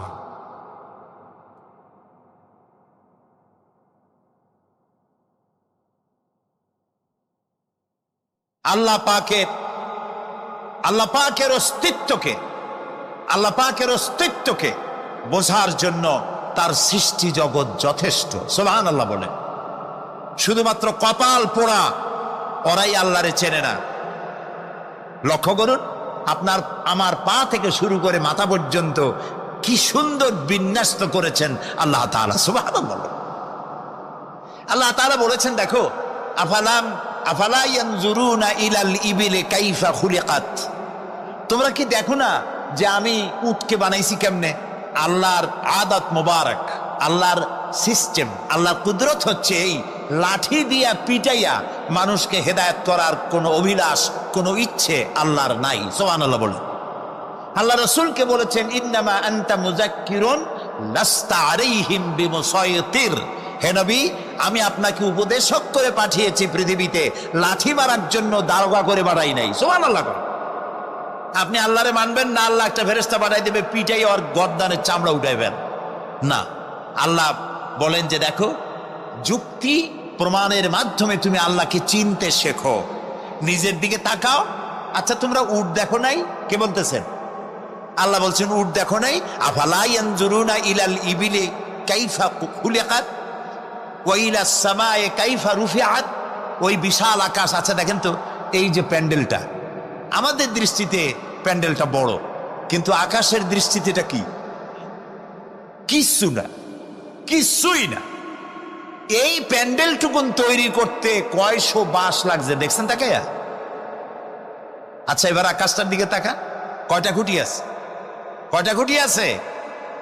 আল্লাহ তাআলা বলছেন, আনতুম আশাদ্দু খালকান আমিস সামাউ বানাহা। তোমারে বানানো কঠিন নয়, বিশাল আকাশটা বানানো কঠিন। তো অত বড় আকাশটাই তো আমি বানাইছি। কে বলতেছেন? আল্লাহ তাআলা। আল্লাহ বলছেন, আফালা ইয়ানজুরুনা ইলাল ইবিলি কাইফা খুলিকাত। উট বানাইছি কেমনে দেখো নাই? এইটা নিয়ে মুফাসসিরিনে কেরাম অনেক তাফসীর করেছেন। কেউ বলেছেন আল্লাহ তাআলা এই জন্য এটা বলেছেন যে উটের দুইটা হাঁটু। সমস্ত প্রাণীর হাঁটু কয়টা? দুইটা। আপনার কি দুইটা হাঁটু? একটু বুঝে শুনে জবাব দেন। আমাদের হাঁটু কয়টা? গরুর কয়টা? হাতির কয়টা? সব প্রাণীর হাঁটু একটা, উটের হাঁটু দুইটা। তারপর উট মরুভূমিতে থাকে, মরুভূমির জাহাজ, অনেক কথা অনেকে বলেছে। কিন্তু একজন চিকিৎসা বিজ্ঞানী কোরআনে কারীমের এই আয়াত পড়ে তিনি চিন্তা করলেন, আল্লাহ উটের কথা কইলেন কেন? যে কেমনে বানাইছি দেখো নাই, নিশ্চয় ওর মধ্যে কিছু আছে। সে উটকে চেরাফারা করলো, উটকে অপারেশন করে, সার্জিক্যাল অপারেশন করে তারপরে তিনি আবিষ্কার করলেন। শুনুন কি আবিষ্কার করলেন তিনি আবিষ্কার করলেন, পৃথিবীর সমস্ত মানুষেরা, সমস্ত প্রাণী জগৎ পানি পান করে আর সবটা পেশাব করে বের করে দেয়। উট একমাত্র প্রাণী পানি পান করার পর সবটা খাইয়া হজম করে না। তার লাংসের কাছে আলাদা একটা চেম্বার আছে, ওই চেম্বারে কিছুটা পানি সেখানে সে রিজার্ভ রাখে। গেল এক নম্বর। 2 নম্বরে পাওয়া গেল অক্সিজেন। প্রাণী জগৎ বাতাস থেকে অক্সিজেন গ্রহণ করে আর কার্বন ডাই অক্সাইড করে এটাকে বের করে দেয়। উট একমাত্র প্রাণী অক্সিজেন যতটা গ্রহণ করে ততটা ছেড়ে দেয় না, ওর থেকে কিছুটা জমা করে রাখার জন্য তার বুকের মধ্যে একটা জায়গা আল্লাহ একটা চেম্বার তৈরি করেছেন, ওখানে অক্সিজেন জমা থাকে। একদিকে পানি আর একদিকে অক্সিজেন শ্বাস প্রশ্বাসের জন্য। এরকম পায়ের পিঠের চামড়া কি ওরকম? আমাদের পায়ের পিঠের চামড়া যেরকম, ওইটা যদি হতো পায়ের তলায়, তাহলে প্রতি 3 দিন অন্তর 2 দিন অন্তর পায়ে হাফসুল করা লাগতো জুতার মতো, ঠিক না? হাতের উপরে চামড়াটা যেরকম, হাতের তালুতে চামড়া কি ওরকম? হাতের তালুর চামড়া কি তাও কইতে পারেন না, পুরু, আর উপরেরটা পাতলা। এই উপরের চামড়াটা যদি এইখানে হইতো তাহলে গরম কদু আর ডাই খাইতেই পারতেন না, চামড়ার কাম শেষ। এইগুলো চিন্তা করলেই তো শকর করতে ইচ্ছা হবে যে এই যে একই শরীর আমার 2 রকমের চামড়া কেন দিলেন? আর কোনো চেষ্টা নাই, এমনি এমনি হইছে। কত বড় রাম ছাগল হলে নাস্তিক হতে পারে, জানোয়ারের চাইতে নিকৃষ্ট নাস্তিকেরা, পশুর চাইতে কুত্তার চাইতে নিকৃষ্ট। যারা নাস্তিক কুত্তায়ও আল্লাহরে চেনে, সুবহানাল্লাহ বলে, আল্লাহরে চেনেছে। গরু ছাগল আল্লাহ যা বানিয়েছে সব আল্লাহর হুকুম মতো তার নিজস্ব পরিমণ্ডলে থাকে। মানুষ নামের কলঙ্ক ওই সব মানুষ যারা বিশ্ববিদ্যালয়ে চাকরি করে আমাদের সন্তানদেরকে নাস্তিক বানায়। এর একটা শয়তান কয়েক মাস আগে দূরে কোথাও গিয়ে আল্লাহ জাহান্নামে নিয়ে গিয়েছে। ওর কবরে জাহান্নামের আগুন জ্বলুক কিয়ামত পর্যন্ত। সে একাই শয়তান নয়, বিশ্ববিদ্যালয়ের অসংখ্য ছেলেদের মেয়েদেরকে ধ্বংস করেছে, ইমান নষ্ট করেছে। প্রিয় ভাই সব, আল্লাহ রাব্বুল আলামিন তার অস্তিত্বের প্রমাণ রেখেছেন আর বলেছেন, দেখো কোনো ভুল পাও নাকি। আল্লাহর এক দরবেশ বান্দা এক বট গাছের নিচে বিশ্রাম করতেছিলেন আর সূরা মুলক পড়তেছিলেন। এই আয়াতের কাছে এসেছেন, হাল তারা মিন ফুতুর, দেখতে পাও কোনো ভুল? শুয়ে শুয়ে বলতেছে, আল্লাহ তোমার সৃষ্টি জগতে তো ভুল ধরার কোনো উপায় নাই, কেউ ধরতে পারবে না, তবে আমার চোখে একটা জিনিস বেমানান মনে হয়। ভুল ধরতে কারো ক্ষমতা নেই, একটা জিনিস আমার কাছে বেমানান লাগে। একা একা বলতেছে, সেটা হলো এই, তুমি তাল গাছ বানাইছো যেমন তালও সেই রকম বড়, বেল গাছ যেমন বেলও বড়, নারকেল গাছ যেমন নারকেলটাও বড়, কিন্তু এত বড় বিরাট বট গাছ ফল একেবারে ইতুটুকু ইতুটুকু, এইটা একটু বেমানান লাগতেছে। এই চিন্তা করতেছে দরবেশ সাহেব, হঠাৎ করে একটু বাতাস এসে গাছের ডাল আন্দোলিত হয়েছে, একটা আধা পাকা বটের ফল অনেক উঁচু থেকে ছিঁড়ে এসে দরবেশের নাকের উপরে পড়ছে, নাকটা জ্বলে উঠছে। দরবেশ সাহেব বলছে, আস্তাগফিরুল্লাহ, আল্লাহ এটা তো ফল না, এটা আমার চিন্তার জবাব। আমি চিন্তা করতেছি গাছ আনমান ফল হয় নাই, তাল গাছ যেমন ফল যেমন, বট গাছ যেমন ফল যদি ওই আকারে হইতো, ফলটা যে পজিশন নিয়ে আমার নাকে পড়ছে এতে তো আমার নাকও যাইতো মাথাও যাইতো। সুতরাং আল্লাহ রাব্বুল আলামিন তার সৃষ্টি জগৎকে আপন কুদরত দিয়ে সুন্দর করে সৃষ্টি করেছেন। ভাগ্যবান তারা যে আল্লাহকে স্বীকার করে 5 ওয়াক্ত নামাজে আল্লাহকে সেজদা দেয়, সুবহানাল্লাহ। আর শিক্ষক নামের, শিক্ষিত নামের কলঙ্ক ওই সব মুসলমান যারা মুসলমানের ঘরে জন্মগ্রহণ করে নিজেকে নাস্তিক বলে পরিচয় দেয়, নিজেকে যারা বামপন্থী বলে পরিচয় দেয়। মুসলমান তা আবার বামপন্থী, আস্তাগফিরুল্লাহ। কোরআনে কারিমে আল্লাহ তাআলা বলেছেন, আসহাবুল ইয়ামিন আসহাবুশ শিমাল, ডানপন্থী আর বামপন্থী। রাসূলুল্লাহ বলেছেন, বাম হাতে খায় শয়তান, তোমরা বাম হাতে খাবা না। বাম দিকের কামটাই শয়তানের, বাম দিকে কাম কার? জোরে বলেন। এই জন্য রাস্তা দিয়ে হাঁটবেন, ডান দিক দিয়ে হাঁটেন, কিছু খাইবেন ডান দিক দিয়ে খান, কিছু শুরু করবেন ডান দিক দিয়ে করেন। মুসলমানের কাজ সব ডান। ডানপন্থীদের নেতা পয়গম্বরেরা সব ডানপন্থীদের নেতৃত্ব দিয়ে আল্লাহ রাব্বুল আলামিন কিয়ামতের দিন ডানপন্থী দিয়ে নিয়ে আল্লাহর নবীরা জান্নাতে চলে যাবে। আর বামপন্থীদের নেতা শয়তান, বামপন্থীদেরকে শয়তানের নেতৃত্ব দিয়ে সবগুলিকে জাহান্নামে নিয়ে যাবে। এই জন্য দেখবেন বামপন্থীদের যত নেতা আছে, একটা নেতাও মসজিদে যায় না, নামাজ পড়ে না। প্রিয় ভাই সব, কপাল পোড়া না হলে কোন মুসলমানের সন্তান বামপন্থী আন্দোলন করতে পারে না। হতভাগ্য, নিকৃষ্ট, জঘন্য। আল্লাহ এদেরকে হেদায়েত করুন, বলেন আমিন। জোরে বলেন আমিন। ওরা নামাজে নাই, রোজায় নাই, আল্লাহ নাই, রসুলে নাই, পরকালে নাই, মক্কায় নাই, মদিনায় নাই, ঠিক কিনা? আল্লাহ হেদায়েত নসিব করুন, বলেন আমিন। তাহলে 3টি পুঁজির কথা বলেছিলাম। তার মধ্যে প্রথম পুঁজি হলো আল্লাহর কি বিশ্বাস করতে দেখি? অস্তিত্বকে বিশ্বাস করা। এই অস্তিত্বের উপরে আমি আর আলোচনা করতে চাই না। আমরা বিশ্বাস করি আল্লাহ আছেন, ঠিক না? আচ্ছা, এবার প্রশ্ন করি, আল্লাহ আছেন, কোথায় আছেন?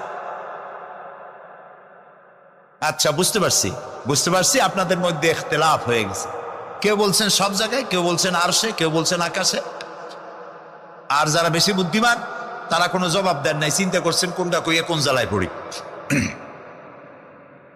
আল্লাহ রাব্বুল আলামিন কোথায় আছেন সেই প্রশ্ন আল্লাহ কি করা দরকার? আল্লাহ আপনি কোথায় আছেন এই প্রশ্ন আমরা করার আগে আল্লাহ রাব্বুল আলামিন কোরআনে কারীমের মধ্যে জবাব দিয়ে দিয়েছেন, আর রাহমানু আলাল আরশিস ইসতাওয়া। সুবহানাল্লাহ। আল্লাহ সব জায়গায় আছেন এ কথা ঠিক নয়। কেন ঠিক নয় সেটাও বুঝাই দেই। সব জায়গা বলতে তার মধ্যে তো টয়লেটও আছে। সব জায়গা বলতে আরো বহুত খারাপ জায়গা আছে, আমি সে জায়গাগুলির নাম নিলাম না। তাহলে আল্লাহ কি সেসব জায়গা আছেন? বলেন নাউজুবিল্লাহ। আল্লাহ নিজেই বলছেন আল্লাহ আছেন আরশে ইসতাওয়া। আল্লাহ আছেন কোথায়? আরশে। আল্লাহ যে আরশে আছে সেই জন্যই তো মানুষেরা হাত উঁচু করে আল্লাহর কাছে, এরকম বলে যে উপরওয়ালা বলে না, না নিচুওয়ালা বলে, সব জায়গাওয়ালা এরকম বলে, উপরওয়ালা বলে। আল্লাহ আছেন আরশে, কিন্তু প্রত্যেক রাতে তিনি প্রথম আকাশে আসেন। সুবহানাল্লাহ। বান্দাদেরকে ডাকার জন্য আসেন। আল্লাহ সর্বত্র জ্ঞান রাখেন। তার ইলমের মধ্যে এক চুল পরিমাণ জায়গা আকাশেও নাই, জমিনেও নাই যে আল্লাহ রাব্বুল আলামিন ওই জায়গাটুকুন সম্পর্কে তাৎক্ষণিকভাবে অবহিত নন। এমন এক চুল পরিমাণ জায়গা আকাশেও নাই, জমিনেও। এটাই হলো আল্লাহ সব জায়গার জ্ঞান, তার ইলমের মধ্যে সব তিনি জানেন। এ কথা একটি ছোট্ট আয়াতের মধ্যে এভাবে বলা হয়েছে, وَيَعْلَمُ مَا فِي الْبَرِّ وَالْبَحْرِ وَمَا تَسْقُطُ مِنْ وَرَقَةٍ إِلَّا يَعْلَمُهَا। এই পৃথিবীতে জমিনের ভিতরে কি হয়, সমুদ্রের অতল তলদেশে কি হয়, সব আমি জানি। এমনকি এই পৃথিবীর কোন একটি গাছের পাতা যদি পড়ে যায়, কোন দেশের কোন গাছের কোন পাতা পড়েছে সে খবর আমি আল্লাহর কাছে হয়ে যায়। এটি আমি বললাম, বানায় বললাম? এটি কোথায় আছে? তো আল্লাহ রাব্বুল আলামিন কোরআনে পরিষ্কার করে বলে যে একটা পাতার খবর যদি আল্লাহর কাছে হয়, তাহলে আমরা কোথায় কি করি তিনি টের পান না? অবশ্যই টের পান। এটি আমাদের মনে রাখতে হবে। তো আল্লাহ তাআলা, তার উপরে আমাদের বিশ্বাস হচ্ছে এই যে তিনি আরশে ইস্তাওয়া, আরশে আছেন, এবং তিনি না জানেন না দেখেন এমন কিচ্ছু নাই, না শোনেন এমন কিচ্ছু নাই। এমনকি সমুদ্রের অতল তলদেশে ছোট্ট পাথরের ভিতরেও যদি একটি পোকা যদি পালায়ে থাকে, এমন পোকা যা মাইক্রোস্কোপ যন্ত্র ছাড়া দেখা যায় না, এমন একটি পোকা আটলান্টিক বা প্রশান্ত মহাসাগরের অতল তলদেশে থেকে যদি ক্ষুধার যন্ত্রণায় চিৎকার মারে, কেউ শোনে না। আরশের মালিক আল্লাহ রাব্বুল আলামিন বলেন আমি শুনতে পাই। সুতরাং তিনি সব শুনতে পান, তিনি দেখতে পান, এবং সবকিছু তার নলেজে আছে। এ হচ্ছে আল্লাহর অস্তিত্বে বিশ্বাস। 2 নম্বরে আল্লাহর সিফাতে বিশ্বাস। 2 নম্বরে কি বলেন? সিফাত মানে কি? গুণ। বলেন কি? গুণাবলীতে বিশ্বাস। আল্লাহর নাম আল্লাহ। বলেন তো,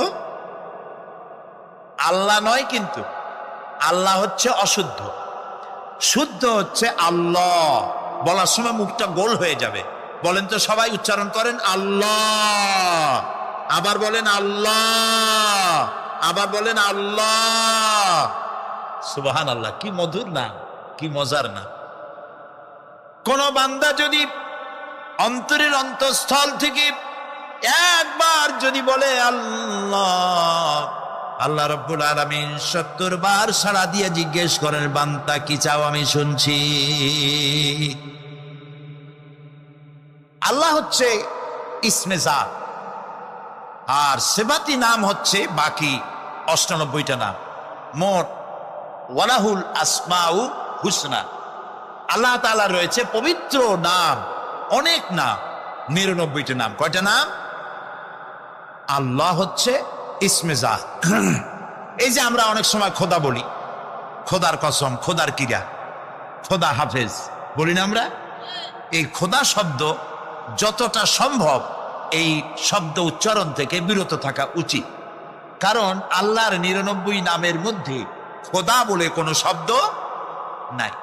কেউ যদি 10 লক্ষ বার খোদা বলে, একবার আল্লাহ বলার সমান হবে না, হবে না। কেমন খোদা বলে আল্লাহ নিজের নামকে পরিচিত করেন নাই। আল্লাহর নাম হচ্ছে আল্লাহ, আল্লাহর নাম কি?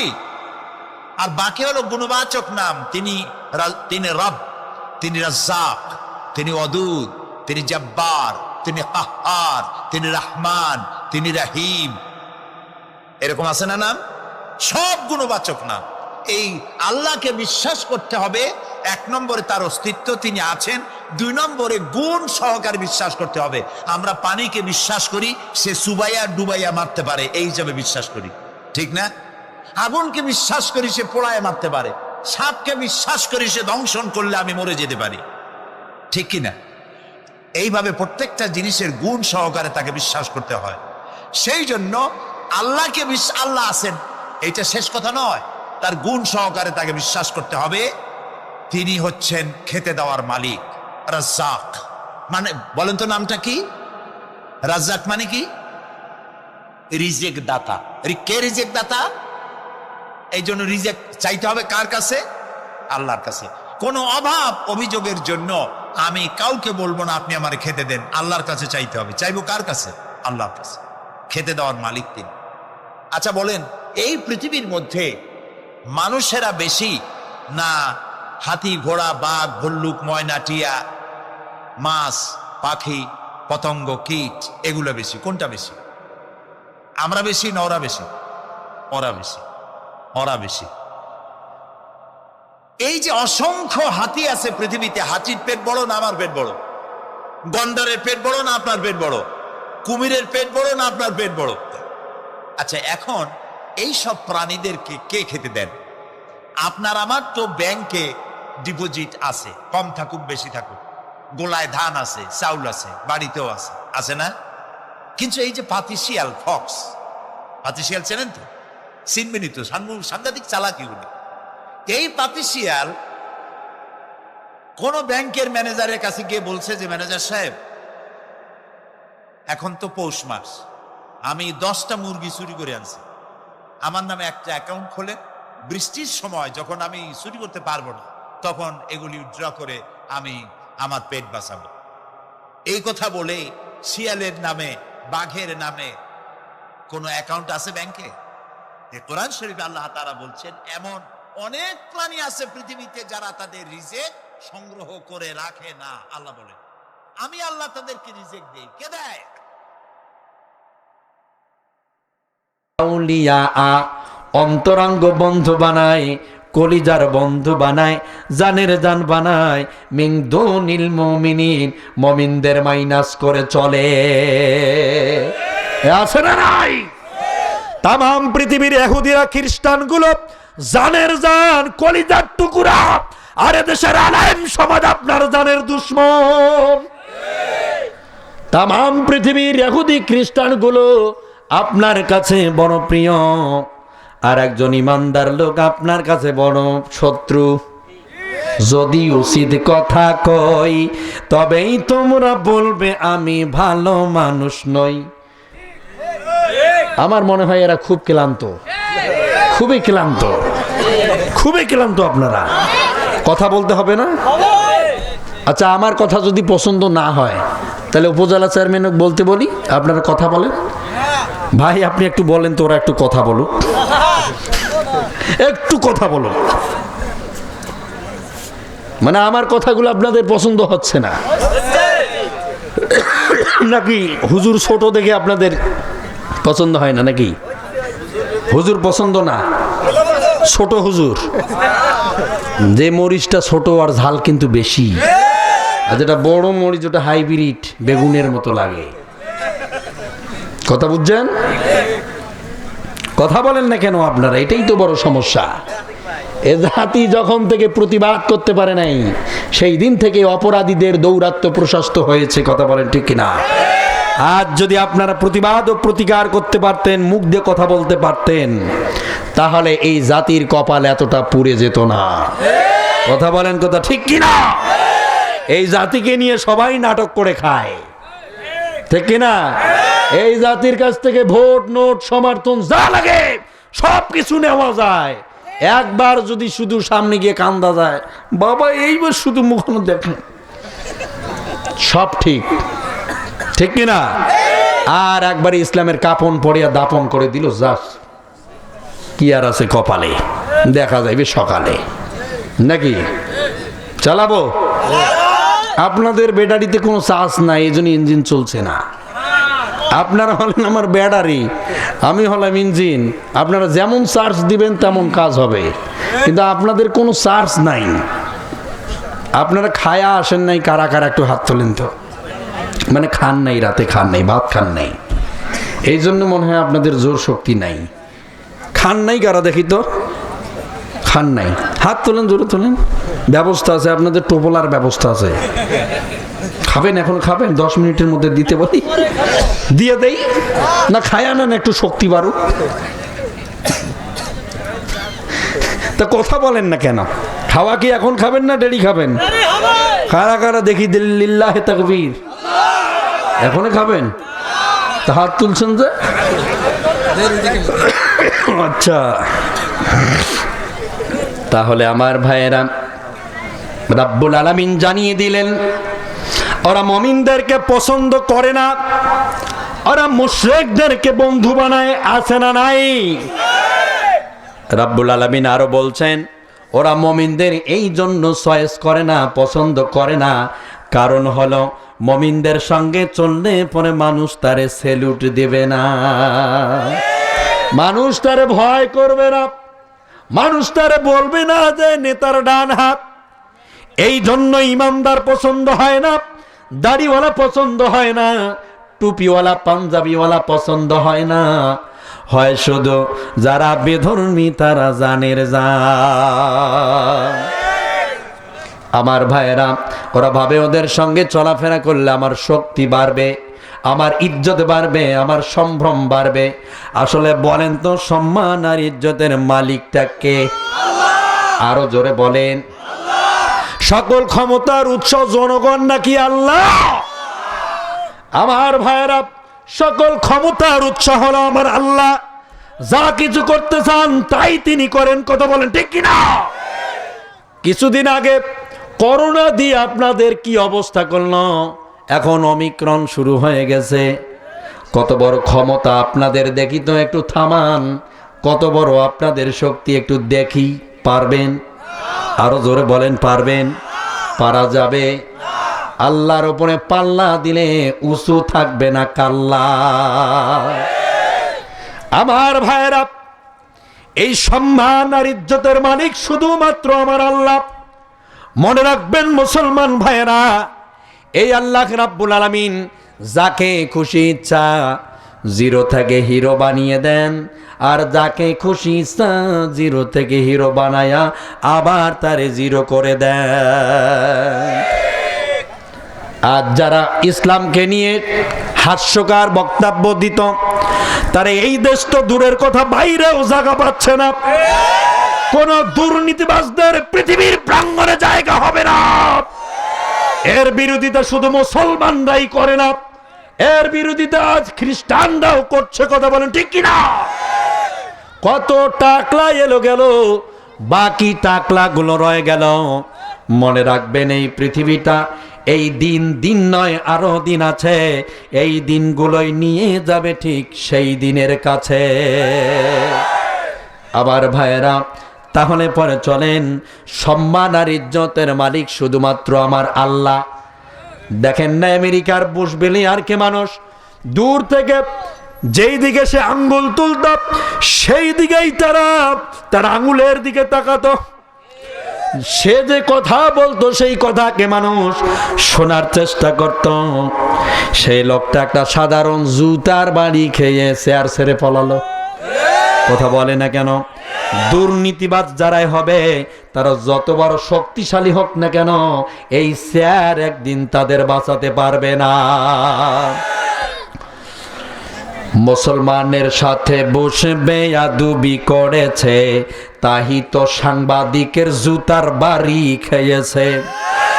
ফেরাউন মুসার সাথে বেয়াদবি করেছে, তাই তো নীল নদীতে সুব্বা খাইয়ে মরেছে। ওই ব্যাটা মরার সময় কতবার যে বাসা বাসা বলেছে, ফেরাউনটা ওটা মরার সময় কতবার যে বাসা বাসা বলেছে। জিবরাইল তাহার মুখে কাদা ঢুকে দিয়েছে। কি ঢুকে দিয়েছে? নমরুদ ইব্রাহিমের সাথে বেয়াদবি করেছে, তাই তো ল্যাংড়া মশনকের ভিতর গিয়েছে। ঠিক কিনা? ফেরাউন কি এমনি এমনি মরছে নাকি তারে কেউ মারছে? নিজেই নিজে মরছে। মুসা আলাইহিস সালাম দামাত চালাচ্ছেন, কোথা থেকে উড়ে এসে জোরে বসে বাধা দিয়ে দিল। কথা বলে না কেন? নীল নদের ধারে বসে দাওয়াত চালাচ্ছে, সাথী সঙ্গী সাহাবীদেরকে নিয়ে কথা বলছেন। ঠিক ওই জায়গায় এই দুর্নীতিবাজ জুলুমকারী ফেরাউনের বাচ্চা ফেরাউন নীল নদীর ধারের সামনে গিয়া আক্রমণ করে বসলো আর বলল, এই মুসা, আজকে তুই বাঁচতে পারবি না। তোর কোন আল্লাহ আছে তার কাছে সাহায্য চাচ্ছে, তোরে বাঁচাবে। আল্লাহু আকবার। মুসা আলাইহিস সালাম বললেন, আল্লাহ তোমার সাহায্য বড় আমার দরকার, যেহেতু এই দেশের ফেরাউন সরকার। তোমার সাহায্য আমার দরকার, আমার সাহায্য করো। রব্বুল আলামিন জানিয়ে দিয়ে বললেন, ও মুসা, ভয়ের কিছু নাই। এই নীল নদের মধ্যে তোমার ওই মুজিজার লাঠিটা দিয়ে একটা বার বাড়ি দিয়ে দাও। আল্লাহ রাব্বুল আলামিনের অর্ডার অনুযায়ী 12টা রোড বেরিয়ে গেল। আল্লাহু আকবার। এইরকম নদী ছিল, লাফ দিয়ে দিল মুসা, সাথী সঙ্গী এগুলো পেরিয়ে গেল। ফেরাউন মনে করল এটা বুঝি আন্ডার গোডাউন, এখানে গিয়ে মনে হয় থাকা যাবে। লুকিয়েছে মুসা, ওয়ো মারল লাভ, সাথী সঙ্গীরা লাভ দিয়ে দিল।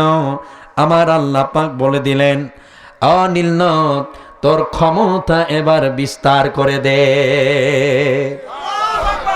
সেই দিন ফেরাউন ও তার সাথী সঙ্গীগুলো পুটকি মাছের মতো শুটকি হয়ে আজও মিশরের জাদুঘরে রয়েছে। আজও যত জুলুমবাজ, যত দুর্নীতিবাজ, যত জুলুমকারী পৃথিবীতে আছো, ভালোভাবে মাথায় রেখে নাও, একদিন অবশ্যই তোমাদের অধঃপতন হবে। আমার ভাইয়েরা, ওখান থেকে দেখেন এই জায়গায় আবার নমরুদ, তাকেও কেউ মারতে যায় নাই। কথা বলে না কেন? নমরুদকে কেউ মারতে গেছিল, ও নিজে নিজে মরছে। হাঁটুর মধ্যে মশা পড়ে গেছে। ওই হচ্ছে দুর্নীতিবাজ, জুলুমকারী। রব্বুল আলামিন জানিয়ে দিয়েছেন, ইন্নাশ শিরকা লাযুলমুন আযীম। নিশ্চয় যারা জুলুম করে তারা বড় শিরক করেছে। কথা বলেন ঠিক কিনা? নমরুদটাকে কেউ মারতে যায় নাই, হাঁটুর মধ্যে মশা পড়েছিল, মার দিয়েছে, ঠাস করে চলে গেল নাক দিয়া হেড অফিসে। কোথায়? রাত যত গভীর হয় কিটিস করে একটু কামড় মেরে দেয়, লাভ দিয়ে ওঠে, বলো, ও বাবা, বাঁচি না, মরবো বুঝি। বাড়ির দাসকে বলে দিল, দাস রে, তোর আজকে প্রমোশন দেব, বেতন বাড়িয়ে দেব। এই যে ধর, আমার পায়ের জুতা তোর হাতে তুলে দিলাম, তুই যত জোরে বেশি মারতে পারবি তত বেশি তোর প্রমোশন, আর যত ধেড়ে মারবি তত তোর ডিমোশন। কথা বলেন ঠিক কিনা? যত জোরে মারবি তত তোর বিল বেতন বাড়িয়ে দেওয়া হবে। তুই আমারে জুতা দিয়ে আমারে মার, কথা বলেন ঠিক কিনা? রাতে